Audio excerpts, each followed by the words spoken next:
मध्य प्रदेशातील ग्वाल्हेर जिल्ह्यातील गंगा मालनपूर गावात हरिचरण यादव वय 55 आणि त्यांच्या पत्नी किशोरी यादव यांच्या प्रेमकथेची दुर्दैवी समाप्ती झाली। कॅन्सरने त्रस्त असलेल्या हरिचरण यांचे सोमवारी निधन झाले, तर अवघ्या 20 मिनिटात त्यांच्या पत्नीचेही दुःखात निधन झाले।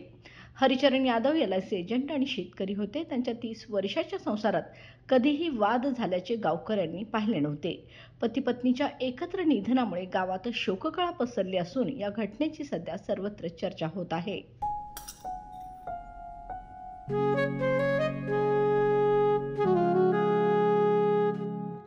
बाबा, आज येताना बासुंदी घेऊन या ना। अगं, कालच आपण आईचा वाढदिवस होता म्हणून आणली होती ना। ऐकलं, गोकुळची बासुंदी पुन्हा खावीशी वाटतेय।